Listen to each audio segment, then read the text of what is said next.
Boom, boom, boom, La, boom, la, la. boom. Another fine day here in Mutants and Mastermindsville.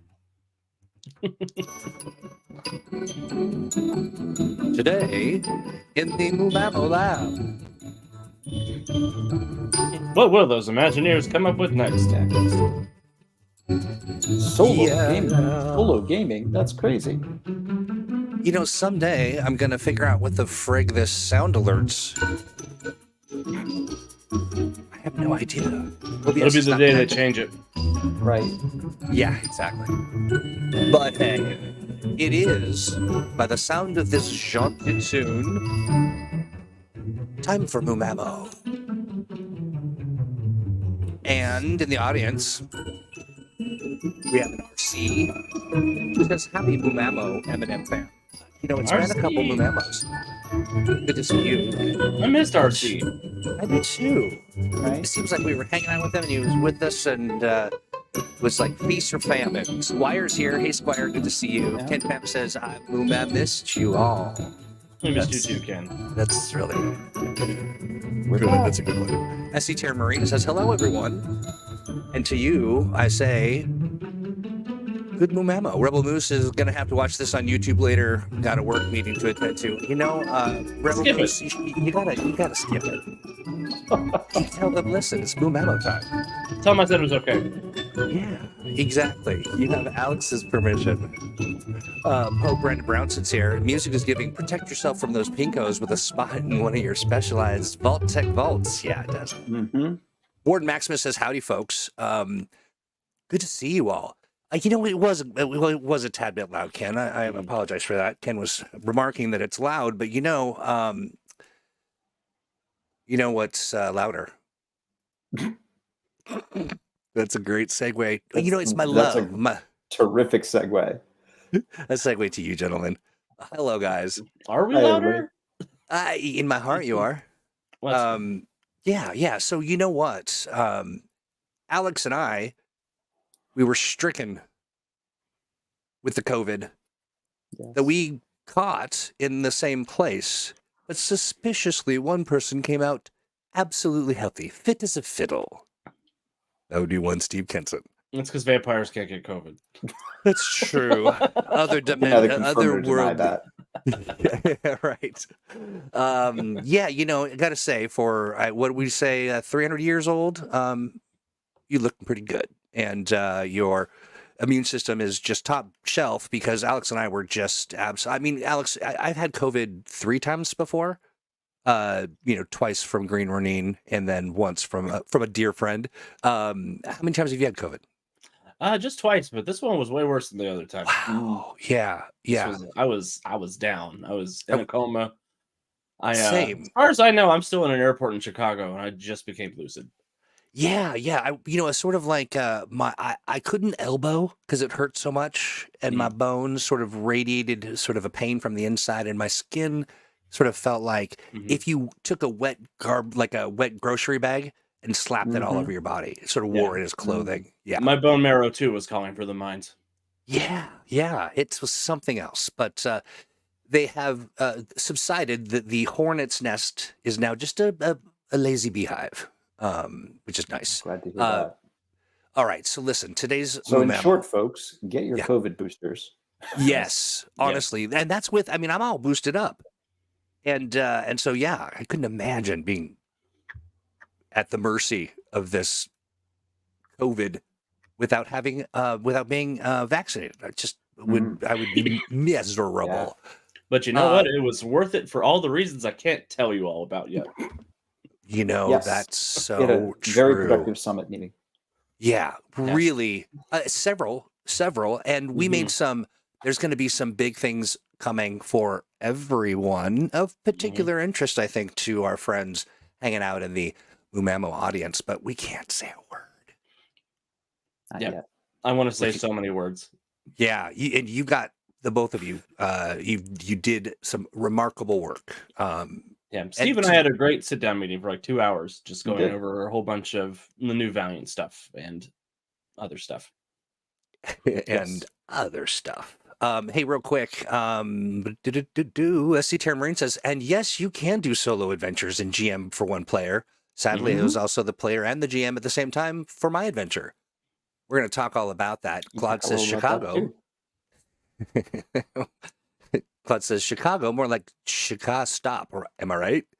That's super funny. I know it's Chica stop, but my brain was like Chica stop. Yeah, Chica stop. Oranon, thank you. Oranon says, glad you're feeling a little better. At least, yeah, much better. Yeah, Claude, the summit went phenomenal. We had a really, really great time. And plan out, I mean, it was a very productive, these summits, like the creativity is high and the tensions are sort of flowing and we just sailed through it. But I got to tell you, not for nothing, but it is a delight to have every Green Ronin hanging out in that space. And just it's just something that we don't get to experience a lot outside of maybe conventions. Yeah, this was my first summit. I was very excited. And Troy only had to go to the timeout box once.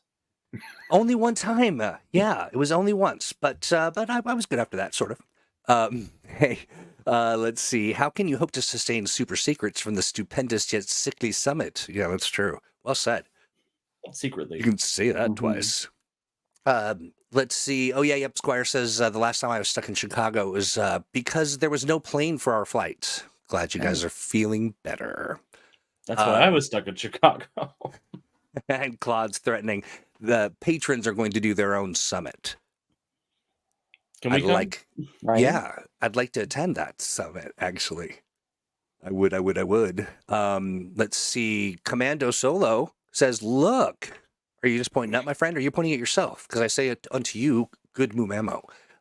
Yeah, so today we're talking about GMing for one and solo play. Solo play, it's one of those things that maybe at first you say, why? Or, oh, but it's solo play in general in the TTRPG space is a thing that's happening. I mean, people are, is it something that's always been around, or am I seeing a spike of something that is a little newer in our TTRPG world? I think things like solo RPG play have been around for a long time. I think back to choose your own adventure novels and in-depth writing prompts and journaling exercises and things like that. But there's definitely a trend in and role-playing games right now where people are interested in playing by themselves or in small groups. And that mostly comes down to the great enemy of all RPGs, which is scheduling. That's right. So if you only have to worry about your schedule, you can play whenever you want. That's right. That's true. And now, oh, sorry, go ahead. Yeah, it's something I've been mulling around in my feverish brain for the last couple of days thinking about this topic. But it's I think there's a lot of really interesting value you can get from playing a game by yourself or in a very small group, especially in the superhero genre, which has solo books. Right. That is true. And so is there any, and I know this isn't kind of part of this particular discussion, but does this does the solo play and GM and one-on-one kind of engagements, does that have are there any tools and things we could steal from, say, like play, like when you're asynchronous playing like turn by turn, or like just there's so many different variations of TTRPGs that kind of grew up around, hey, we can't get together. What are some of the ways to sort of, what are the tool sets that people would want to kind of explore to even ponder doing this? Well, if you're looking to do it in a group, I think play by post is probably a great way to get into games that don't have to be in a set time slot, because that is you can respond to it when you want to, or when you have time to, and nobody's beholden to being there for a 4-hour chunk of time. Steve, what do you think? I think that one of the useful resources for kind of solo play is just, common like collaborative documents like Google Docs. For a lot of the games, especially the online games, but also in person that I run, we've adapted what we refer to as blue booking from Aaron Alston's terminology, but the notion of individual character journals that talk about their personal lives or their own activities and their solo stuff as both an in-game and out-of-game session resource that the players can use. They can keep records of our sessions when we're together as a group, but they can also write and play out narratives of their characters' own activities. And I've done that for a lot of different kinds of campaigns. And you can get two players to collaborate on a conversation between their characters in a document, or a GM can provide prompts or guidance for writing something up in a document like that, where a character is like, I'm doing an investigation or some other side activity that isn't part of the main, plot line at the same time. And that also has been a pretty good resource so far as that goes. Yeah, we do something similar to that at USP. We have blog posts that we encourage people to write in character between adventure sessions to flesh out sort of their personal lives and what's been happening. And I think there's a great way to gamify that, combining it with our long form challenge sequences, where at the end of each session you have everybody roll for their long form challenge sequence and then tell them to write out what happens based on whether it's a success or a failure. I think there's a cool creative exercise in there. Yeah, I mean, it's sort of a long form version of tell me what happens, as far as that goes, of saying, okay, you succeed by this or fail by this degree. What does that look like? I also imagine coordinating something like that is a great bonding experience for you and a player, somebody who, maybe doesn't get an opportunity to really hang and sort of work that intimately with you. I mean, that's kind of a fun deal. And now, for some reason in my mind, I can't get over the solo play as a means for like testing but not for just straight up enjoyment. But that, I mean, maybe I need to experience a new joy, because that just seems to me like I'm adding complications to reading a book. Yeah, well, it's more interactive. It's something it lets you be creative in that space without having to come up with everything on the spot. And this is sort of similar to solo play, but when I write my novels, I tend to, if I'm confused about how a combat encounter is going to go, I'll play it as an M&M fight between the characters involved in the scene, and that really helps me come up with creative power stunts and interesting ways to problem solve and interesting complications to bring in. There's a lot of value narratively in Mutants and Masterminds combat system that you can bring into other aspects of your creative process. That's a really interesting creative tool so far as that goes. Yeah, absolutely. So Ken brings up a question. What would be the best type of adventure for solo play? Like, what are the different genres that they could dabble in, and maybe the juxtaposition is what would be bad, like some, maybe not bad, but more challenging than others. I think that adventures that are heavily investigative and role-playing work really well for solo play, because they're very focused on what one character is doing. And they're the kinds of things that are often difficult to do in group adventures, because the other players kind of have to sit around while the character investigates or interacts or whatever. And we've already talked on previous streams about, like assigning the other players roles in those scenes or things like that to give them things to do in that context. But in solo play, you don't have to worry about that. You can just focus on that one character and their particular thing, whatever it may be. If they're investigating something, if they're pursuing a particular goal, whatever it is. I think that the primary thing you have to watch out for is sort of switching the normal approach of team things, of normally like having lots of things going on, so all the characters have things to do, and making it more focused, so it is really just for this one character. Yeah, and I think you need to give yourself leeway when you're designing your character for solo play to be able to do a lot of things. Yes. Sort of think of the difference between how Batman operates in a Batman book versus how Batman operates in a Justice League book. He can do everything he needs to do in his solo stories, but he has a role to play in the team books. Right. I like that. I like that a lot. You know, there's been some mention in chat. Squire says, I remember an old adventure for AD&D that was solo. There are a bunch of challenge adventures, Thieves Challenge, Fighters Challenge. Yeah. And and Yeah. then Ken says Call of Cthulhu starter set also comes with a single player adventure. Yep. Indeed. Yeah, it's hot right now in the industry for sure. It is. And there have been a lot of, like Alex says, there's been a lot of variations over the years of like choose your own adventure style.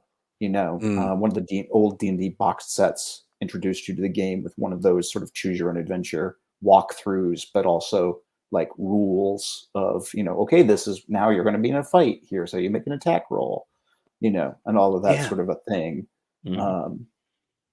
Gosh, I sure like that. I'm coming around, on this notion in general. Claude brings up something I think is interesting, sort of as it relates to some mechanics or system stuff to support as solo play.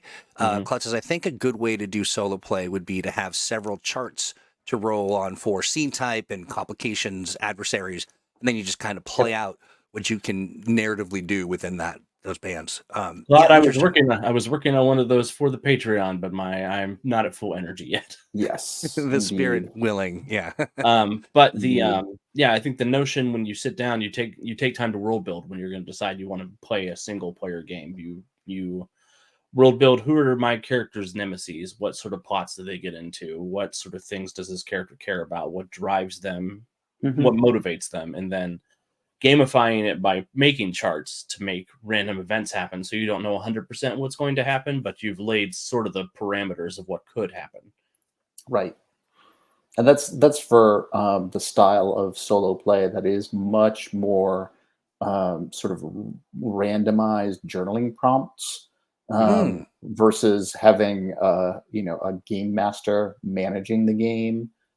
It's what I guess commonly folks refer to as game master emulators that are basically these sets of random tables and algorithms that help sort of guide the narrative in a particular way, but you're the one who's still deciding everything that happens, and maybe you're using the dice and the game mechanics to help you determine that, but it's still that same sort of idea that you're both the narrator and the managing the character. I bet that also gives you a really interesting opportunity to have one foot in sort of the GM world and one foot in the player world, and to be able to see that push and pull and to really come up with some interesting mechanics that you could then apply in other places where there's a group. Also, real quick, I wanted to say shout out to our friend Drama Dork. Hey, Drama Dork, I was sick with COVID. I spent a lot of time on TikTok, and I want to say that your Trek Talk content is a hoot. I really enjoyed it. And the great Rafiki's out there too. Our buddy. Awesome. Kicking up a new live stream. Let's see. John Pologic says, John, I'm sure I'm butchering your name, so apologies. But you said you had a quick ideas for solo play. A hero wakes up in an isolated locale strewn with traps and stalked by Orion or Esquire. Oh, I like that. Yeah, that's a good one. Hey, Dominic's here too. Good to see you, friend. Go ahead, Steve. One thing you could definitely do some more with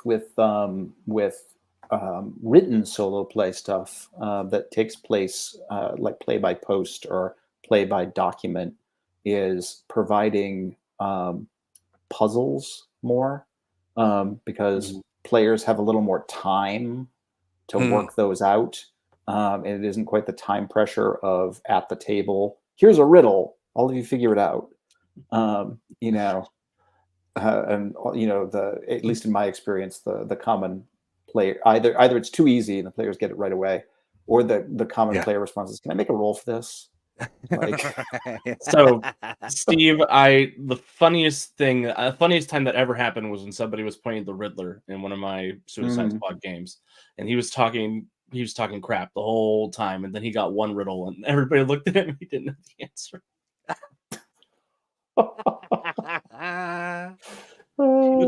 He was like, "Can I Riddle make an me expertise? Can I make an expertise riddles check? I don't know. I don't know." Yep. I love that. Hey, Sean Dugan, good to see you. Sean says, I still remember when the 2E Beginner's Guide where you played Firepower in the Danger Room as a solo scenario. Indeed. That was the exact same idea of doing a sort of a choose your own adventure to teach people the rules. I dig it.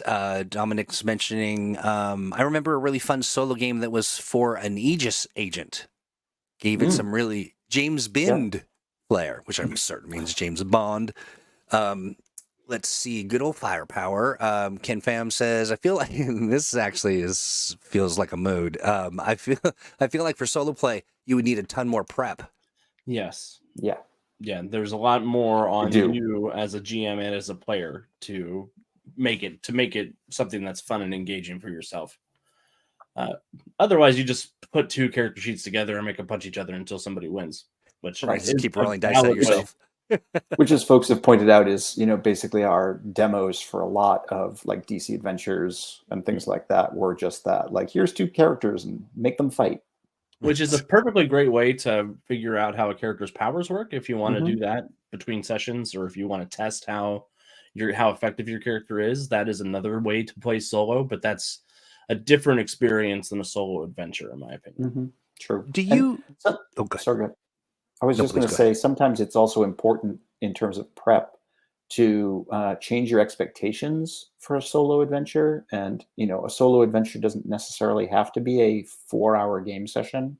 It might be a very satisfying 1-hour game session, or the like, depending on how things go. And it may just be a nice little cool mini game that you play. But you may find that the pacing goes differently when you're not doing round to round turns of 5 or 6 different people, and you may be like, wow, that combat, lasted the same number of rounds, but it was over really fast because it was just 2 characters going back and forth. Right. Right. I'm thinking too about when you've got 2 new, like, let's say you're doing a live stream and you've got an actual play on the books, to get your cast together individually when they can to sit down and do this together, sort of just a 2-person sort of adventure. It really gives you some background on their powers, on who they are. I mean, that you could come to a stream pretty well prepped. Let's see. John mentions this second idea. The hero is tasked by Aegis to track down an ex-henchman who was put into witness protection but fled before their scheduled testimony. Yeah, sort of that. Yeah. Jean Valjean chasing. Like we were saying, investigative type adventures work really well for solo play. So espionage characters are great for that kind of thing. Like Aegis agents, if it's a solo character who's investigating a thing, then it's usually a good solo story. So speaking of the streaming concept, it reminds me of how the Avengers Earth's Mightiest Heroes cartoon introduced the show. Was they did a solo episode for each character, basically. And it wasn't until like the 6th episode that they basically got everybody together as a team. But everybody initially got their own story where you were introduced to each character on their own and get to see them doing their own solo things. And it is a really great way to get to know a character. It would be a really, really interesting way to introduce a stream to do a series of solo adventures leading up to the first like group adventure. Yeah. It would also be a really fun way to let the audience in on some things that the other characters don't know. Yeah. Super fun. That's a really, I've been thinking of late, just given our streaming that we do and sort of how rewarding it is to sort of engage with folks, thinking about tools that people could, as actual play performers or as a cast member, I say performer, but you know what I mean? Excuse me. But that, I don't think we think enough about the tools that engage the audience in ways that are more than just, hey, I'm going to give some points to give a hero point or to take a hero point away or to increase the churn or whatever. Well, But that's a unique aspect of streaming games, is that it's the first time that RPGs have had an audience outside of the players themselves, who are basically both player and audience at the same time. Absolutely. Gab brings up teams split up to fight each member of a villain team one-on-one. That's great. That's a classic trope. Oh, yeah, very, very, very good idea. What about random roll event tables? Roll 1d20 to see what happens on your patrol. Those are great. I think you sort of have to have that element of chance if you want plots to be surprising to you as the player. So a question for you, Alex. Oh, sorry. I think especially when you're coming up with an investigation, you need to have multiple answers available and then sort of put them in an envelope like Clue and figure out what the answer is. Right. And so my question for you is looking at one of the things that we're hoping to kind of dig more deeply in as we move forward in these streams, and you've been doing on the Joy of Game Mastering, is sort of the nitty gritty, like the how to even construct, sort of the elements of these tables and those sorts of things. Given we've mentioned a few different, tables or sort of, resource lists, how would you go about constructing that? And what are the other elements that, just as a kind of a batch that we would want folks to kind of explore if they were doing this? Well, if you want to be an M&M purist, you want to make it a D20 table because no other dice exists in our system. Right. Or if you don't mind rolling a D6, you can do something like that. But it would boil down to coming up with sort of like our M&M mix-up, coming up with a list of adversaries that you could roll randomly on, say 10, and then it's 1 to 2, 3 to 4 on the D20 for those characters.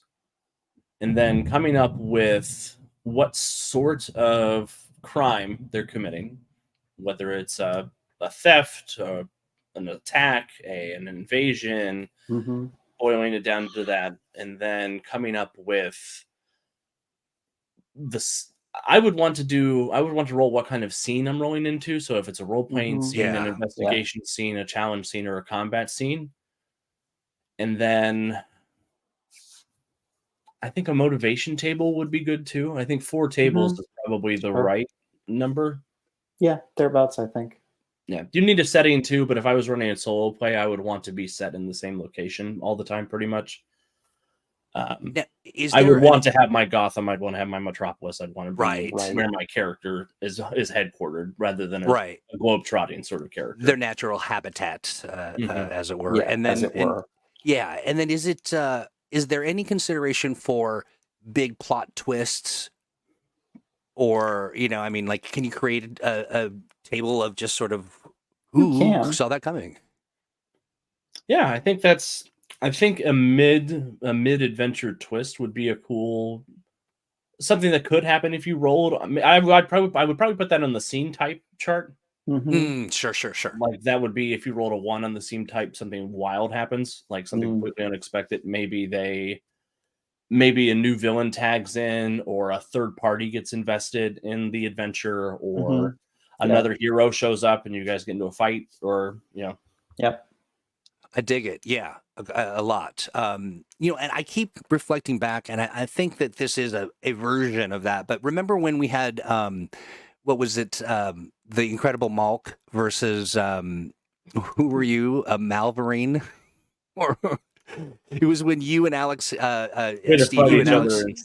squared off. Yeah, that's right. Yeah. If I recall, Steve, you were Malk, right? I don't remember what we called them, but yeah. Well, that's what I called them. So I wouldn't expect. Yeah, it was basically the powerhouse versus the crime fighter archetypes. Yeah, and that was really fun. I mean, it was just and it was really just a little bit of time during the show, and I think it was were we creating something then fighting, something like that. But I mean, we hardly had to do any creation as far as it was going. They were pretty much the straight up archetypes. Right. Yeah, super fun. Hey, Alex, you're getting a file via the Discords from 1RC. I just received it, and it's pretty dope. Dope. It's actually a kind of file that Steve and I were talking about at the summit. Interesting. Oh. Do we dare share or show it, or Let me link them over to you on Slack, Troy. if you want to share your screen, I've got it ready to go, but I can also do it too.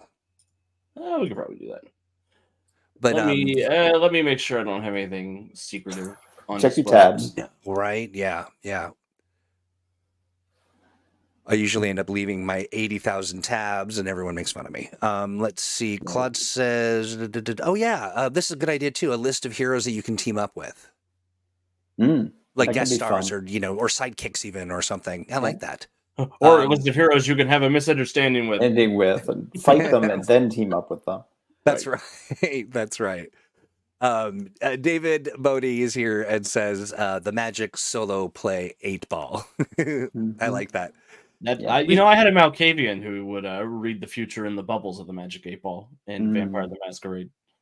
Oh, I like that. He wouldn't read the little chip in the middle. He would just read the bubbles around. That's for amateurs. Mm-hmm. That's good too main stuff. That's not where the real information is. Right, exactly. All right, let me present. Warden Maximus says I would buy one of those. Magic 8-Ball? Yeah. I'm honestly, it's funny. I'm thinking like if we put a D20 in a magic Ronin ball, and then you shake it up, and there you go. We could also do D6s as well. I think we're onto something. I like that. We're stealing your idea, and we're not giving you credit. RC says, RC, I was thinking that, it's interesting. I when you get to a podcast and you can catch up, and I have been. I mean, they've been podcasting for 5 years. They got quite a bit of content stored up. But it to me is a really interesting opportunity.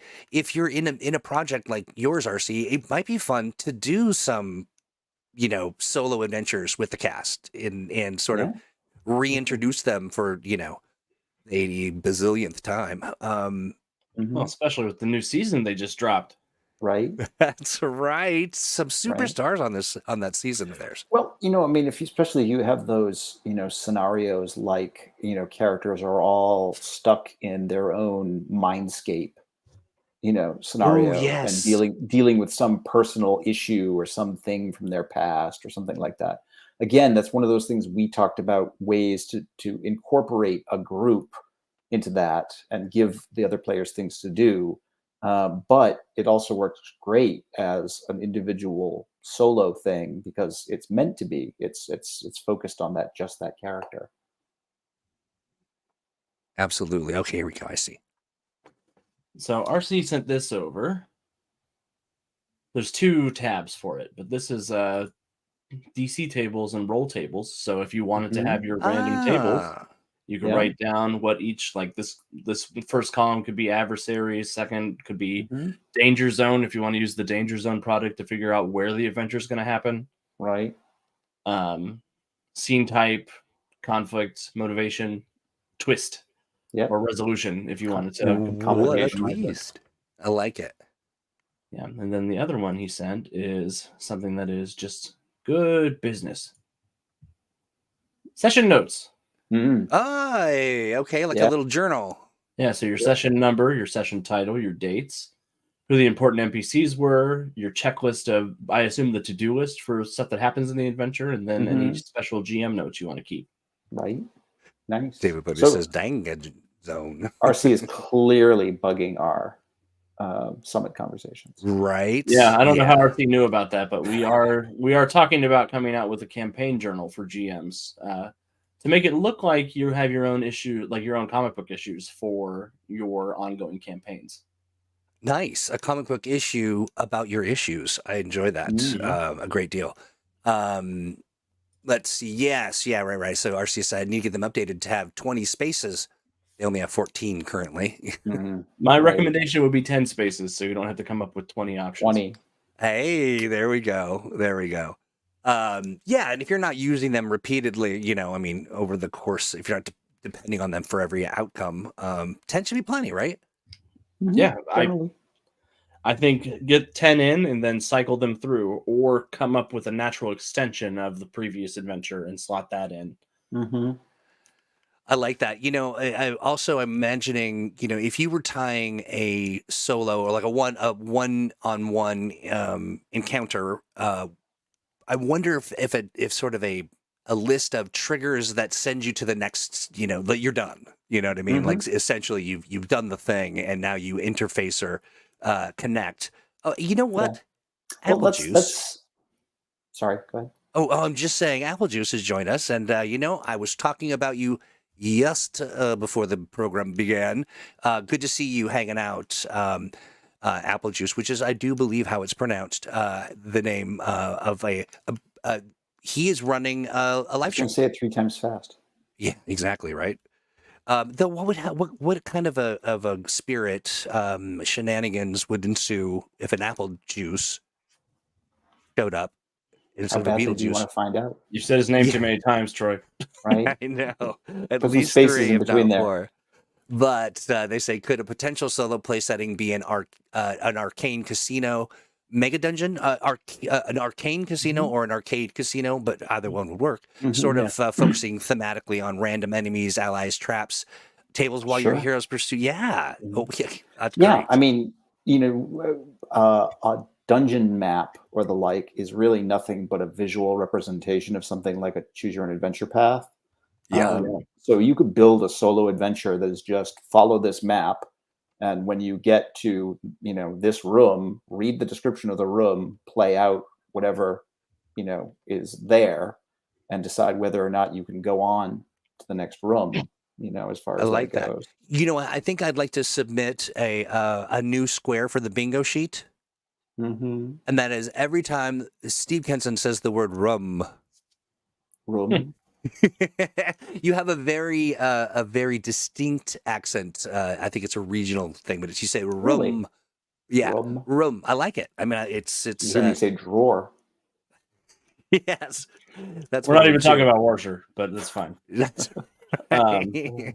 Yeah, Apple Juice. You could Tune would be a great villain to do that with in our setting. Mhm. Yep. And the Nerean Nexus would be a cool setting Yeah. for that to take place. Warden is also a great character for that. Oh yeah, go to the dungeon Or dimension. the dungeon dimension. I love it. I assume the dungeon dimension opens the same way like the doors in every Looney Tunes TV show Mhm. opens. Yeah, So I think there's so like a too. door to train, you close it. Right. I dig it. Dominic brings up sort of the quintessential list of tables you should have just lying around: locales, general events, special locales, special events, and random kaiju tables. Right. Random kaiju tables are always Random. amazing. Vital. Vital. Chris Pramer says, "New England represent." That's Mhm. right. Well, we always have enough room for everyone. Dominic says the infinite library too. Yep. Oh yeah. Okay, so what do we think are some good suggested books to add to the collection or to pry from the stacks and stacks of M&M books? I think naturally Danger Zones fits in very well here Mhm. because Mm-hmm. then you don't have to design the environment you're going into. Yep. And each of those locations comes with adventure hooks, so you could start with those as your potential. This is what's happening here that my hero Right. is responding to. I also think the deluxe game master's guide would be good because Yep. there's a lot of good hazards in there that you can just Yep. slot in pre-built. Plus There's a lot of prefab locations in the appendix of the GMG as well. Mhm. Yeah, anything that takes the creative work of the location and the villain off of your shoulders will help you feel more immersed as a player, even though you're sort of taking the role of GM and player. Yeah. Agreed. Let's see. Checking the chat. Someone mentioned Sounds. it in chat, but Yeah. I think that it appears anyway that the Mythic emulator is probably the most popular Game Master emulator out there. Certainly a top seller on drive-through and the like. And I've seen a lot of people recommend it. I don't have any personal experience with it, unfortunately, to say one way or another. But Yeah. What is the construct there? Is it literally just a collection of tables, or is it an AI? Is it running? Is it? it's analog, as I understand it, and is Okay. primarily tables and algorithms that sort of guide you so far as that goes. But I'm sure folks in the chat who have experience can chime in and let us know. I got to tell you, I am a sucker for analog algorithmic systems. It's just fun. Right. It's anything to disconnect, I think, is great. Let's see. Gab says face minions. Yeah, absolutely. As an element or aspect to either. Let's see here. Star Trek Adventures just put out a new solo game called Captain's Log. Clever. Yeah. Yes, I heard Captain's Log is very good. Yes, Yeah, indeed. I've heard a I've few heard things that as about well. it as well. Absolutely. Okay, let's see. I thought I saw, so Claude mentions you could do a Mojo World style series of solo battles. What's Well, you could Mojo use- World? Well, you could take Ton, as a character who's, basically an interdimensional, entertainment executive, who's Right. all about producing content, and definitely cast some of your characters in solo adventures for that.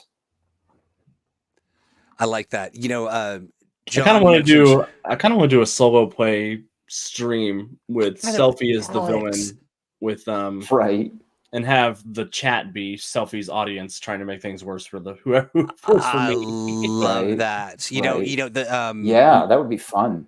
I was gonna say, at some point towards the latter part of the show, I was going to entreat you to think about, like, it would be really fun to watch, and especially if there was that element of, because I think we called it, maybe it was just the chat or just chat Right, bot or something, right. but the chat would kind of turn them into a villain of It would a be, collective. like Alex points out, it would be a fun sort of meta element of the story if the adventure itself involves an audience, and so therefore the audience is playing the part of the audience.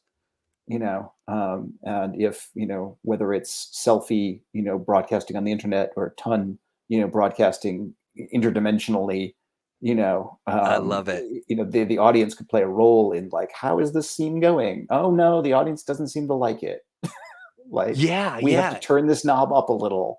Right. Yeah. Exactly. Yeah. Amp up the emotion. I'm wondering what in that scenario, what could we put together that would help sort of measure audience sentiment? That would be, because sometimes you get, 100 people watching, sometimes you get 5 people or just one, depending on when you're doing this. So, you want to be able to have it be impactful, even if they're, maybe even watching at a later time. Yeah, this is weird. Yeah, it is, isn't it? Well, yeah, it's hard. It's tricky with a not live audience, because you can't have any interactivity as far as that goes. Unless there's something that you're doing that they can carry to the next story, you know what I mean? Like, as if they're running their own sheet or something, like. Right. Interesting. It feels like it should be part of my 24-hour Iron Man GM stream. Yeah, I think so, because this kind of the deliriousness, late night deliriousness that the genius will flow, and you'll be like, aha, right. This is it. I've got it. It's genius. Let's see. Where Maximus says Patreon event, mass event like Hades Invasion. Interesting. Patreon event would ensure that everybody's there is invested in ruining my life. Yeah.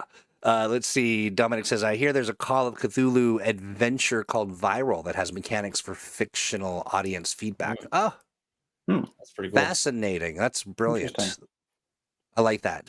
We have definitely both on, in this discussion, of course, but through just looking at the adventure game engine and talking about some fun little portable tools that are modular that can kind of juice up the audience's engagement and impact on the story. I like that a lot. Let's see. There was one that John earlier in chat mentioned there being sort of this Quirk hears you say something, lament a thing, and creates a whole, experience for you. Yeah. Like, oh, I wish that they would get out of my way so I could just get one good hit on this, and then oof, you're, Quirk is a living complication / story engine anyway, That's as far as that goes. It's just, granting weird wishes, and you gotta be careful what you say out loud in their Prime universe. Yeah. Right. Yeah, absolutely. And in chat. Because sometimes when you say a thing, it materializes, it manifests. Quirk hears with the ears of your GM. Right. That's right. Exactly. Even when you don't think he's listening. Let's see. Other thoughts. I saw one other piece of interesting. Well, SC Terra Marine mentions about combat-heavy solo There it adventures, and is. Yes, thank you. I think the key to keep in mind there is scale. You can have a combat-heavy solo adventure for a non or low-powered character as long as the opponents they're fighting are appropriate for them. You can certainly have for example, a martial arts character whose solo adventure is just full of martial arts fights because that's his thing, and that's that character's chance to shine up against a whole variety of different opponents. Which would actually be really interesting for that character and like not that exciting for their teammates who don't want to just sit around and watch them do awesome martial arts things. I like this. Dominic says just introduce a complication to say, all right, Quirk's going to show up and make something weird happen. Roll on the Quirk table. Yep. Go ahead, Alex. Yeah, you would definitely have a complication on the table. Interdimensional imp shows up. Just like weirdness ensues. Yeah, and even if your martial artist gets beat up a lot, that's just Matt Murdock and Netflix. Like, yeah, right. Just one long corridor shot. Yeah, him bleeding from his mouth is 90% of that show. That is very true. That's very true. Oh, yeah. Hey, you know what? I was just thinking too. In a combat heavy adventure, couldn't you sort of, rather than going, so deep that it's just you and person you're fighting, you can actually go up a few levels and be sort of in charge of big, swaths of military sort of stuff, and that could be kind of fun. How would you construct the system that kind of keeps your military, sort of tuned into sort of the storyline? Like, for instance, not just sort of this. How would you make it so that you would lose troops or lose resource, or what kind of mechanics? You're talking about a mass combat challenge sequence, Troy. Right? I am. Yeah, that's basically you would assign certain skills or power checks to a long form. So you can call it your battle challenge, you can call it your campaign challenge, whatever you want to call, and then track successes and failures and come up with ways that your force is more or less effective based on being successful or failing. Yes, awesome. And really abstracting it, not getting too into the I have 23 guys now that can fight. Right. So what are you working then? What is the measure? Is it sort of just 4 levels of really good, ouch, super ouch, and I'm almost gone? Is that sort of basically degrees of success and failure, and like how those accumulate can basically sort of give you the sense of how things are going.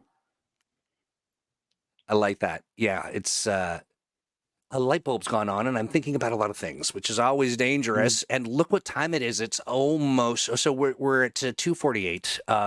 I want to encourage some folks. Some things folks in chat have shared a lot of resources or things that they've come across.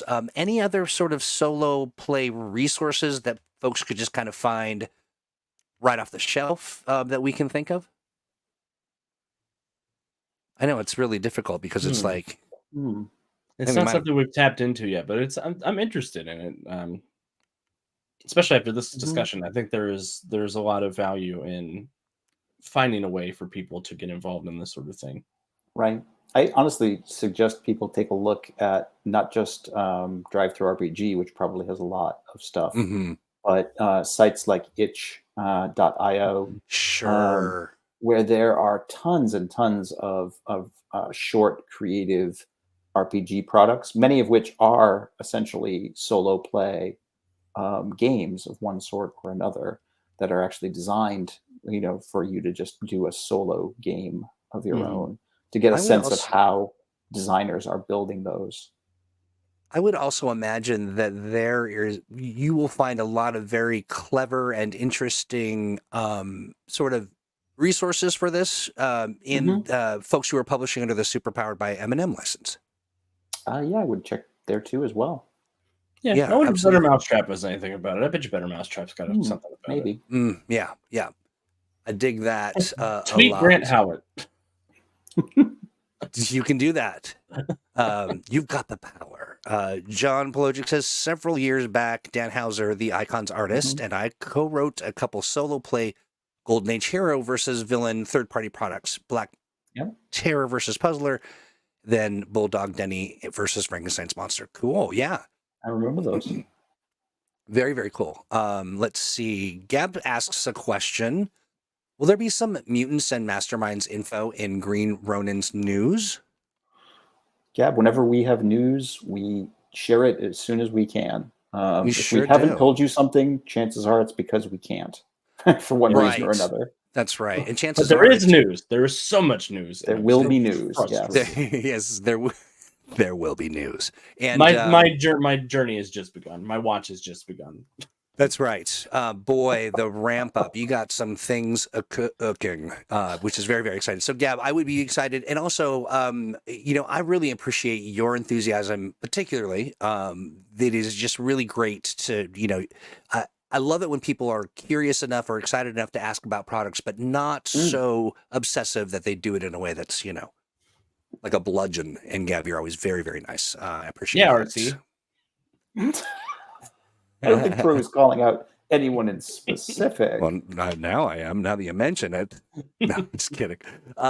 Hey, Sean says, I totally forgot about Mumamo. Well, you made it. It's not too late. You'll catch the the final 10 minutes of the program, but you'll still get your boost, your Monday boost. It counts.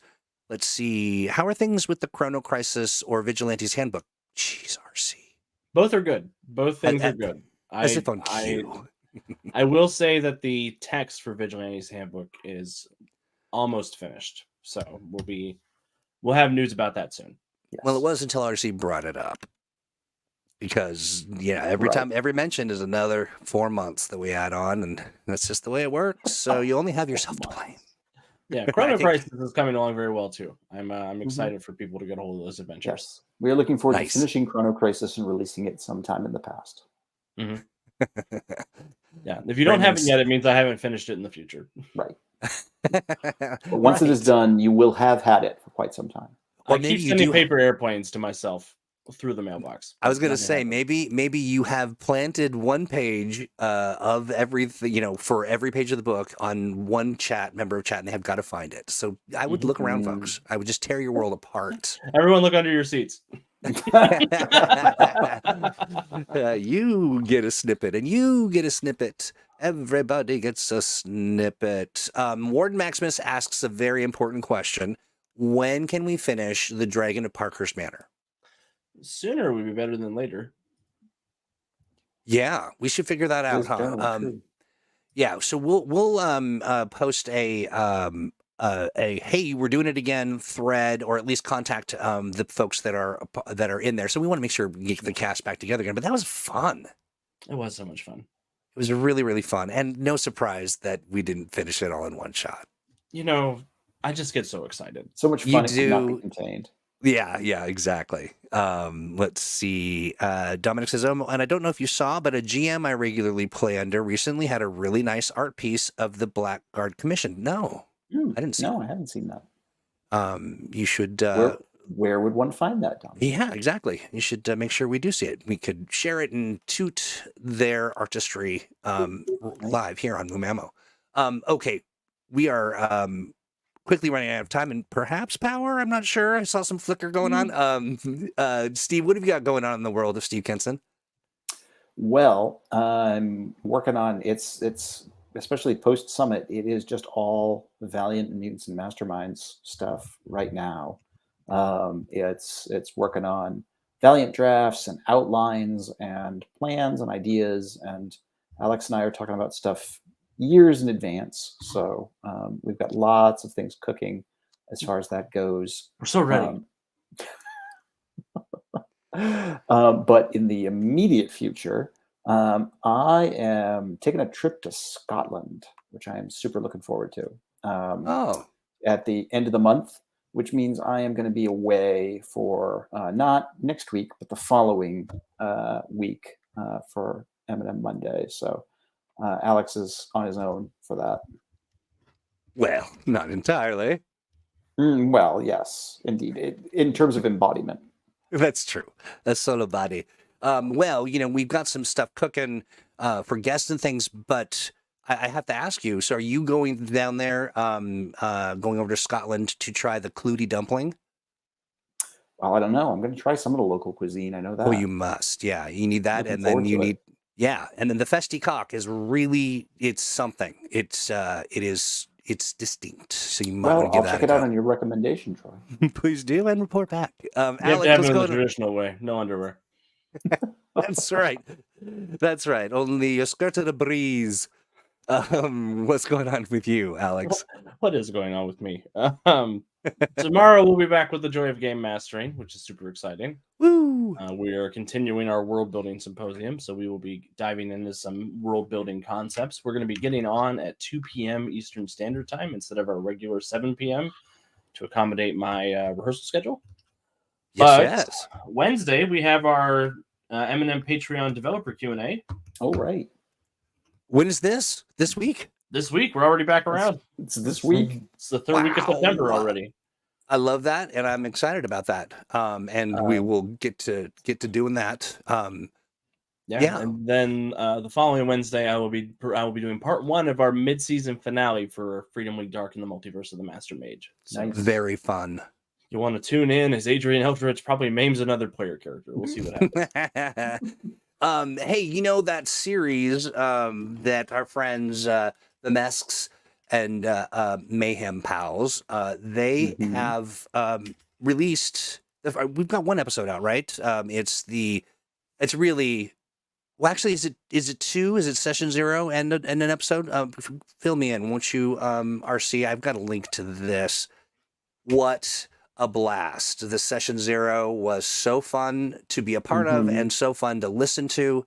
Everyone just really kind of connects, and it's just fun to hear people have fun.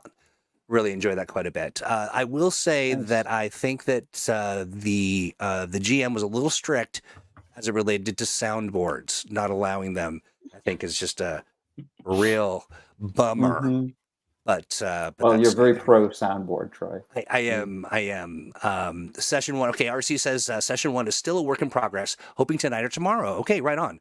Cool. RC, phenomenal job editing. Also, by the way, that is no mean feat because we were just straight up obnoxious. We were just cracking ourselves. I was a delight, Troy. You were absolutely. You were composed. You were a delight. And I just was cackling the entire time like a lunatic. It was definitely a lot of fun. Folks, check that out. Check that link in chat. And I'm trying to think of other things. We got the Wednesday developer chat. We've got all the things we can't talk about. So many good things. So many good things. I do want to say something really great. It is, I think, a testament to sort of the chemistry between Steve and Alex, and just listening to the two of you talk and plan and plot and scheme was such a wholesome, fun. Like, it was very inspirational, and so I don't want to put too fine a point on it, but folks have some real treats coming, just some really exciting things that'll just, it'll blow your socks off. We're going to get them right back on. Yeah, 100%. SC Terran Marine says, I enjoyed the stream immensely. And so to that I say, we should quit while we're ahead. Hey, friends. Perfect stream. We're done. That's right. Yeah, that's it. I want to go for a walk. Yeah, exactly. Hey, don't forget, we've got Thurstage, and if you are somebody hanging on to, let's say you've created the perfect character, the perfect hero or the anti-hero, or you've just put your heart and soul into it. We do a little program that we call the drafting table, and basically what we do is we sit down and we interview you about your character, about the motivations, about the constructs, and all the things that you use to bring that character to life. And I find it's one of my favorite little projects that we get to do, because it really is a chance for you just to get it all out of your system. And I mean, you don't really get it out of your system. I find that people who do that then come with another one. They're like, how about this one? But if you've got an idea, or you want to talk about sort of character creation, or your character's road to redemption and their story arc, All of that stuff is fair game in the drafting table. Just send a note to let's play at greenronin.com and tell me about the character. Maybe include a little piece of art. Just sort of give a little backstory. And for Pete's sake, it doesn't have to be serious. It can be just silly and fun. It can be, it's whatever you bring to the table. So please do reach out if you've got something cooking. And I think that, my friends, is that. I do have one last thing, Troy. Yes, sir. One more thing. In 12 days, I'll be in Pittsburgh for the Pittsburgh Gaming Expo, and I'll be running That's right. 3 M&M games. So Nice. As a guest of honor, no less. As a guest of honor, somehow. So if you are in the Pittsburgh metro area, this is your opportunity. Yeah, you know what Alex likes to do? He likes to hang out and play a game. So if you just get 50 of you together, and he will GM a 50 hero. See, Alex looks dubious, but he would totally do it. Yeah, exactly. He's that look of consternation is actually him trying to see how he would work that out. I wouldn't do it today. I'm recovering today, but in 12 days I'll be fine. I could do it in 12 days. Exactly. Here's an idea. What if you had 2-headed heroes, so that two players or 2 humans would play one? Then it's only 25 characters. I can handle that. That's just a Pacific Rim RPG. I just cut your problem in half. Exactly. Well, with that, I say a good day to you all. Have a great week, and we'll see you again soon. Bye-bye. Bye, everybody. He puts the do in dubious.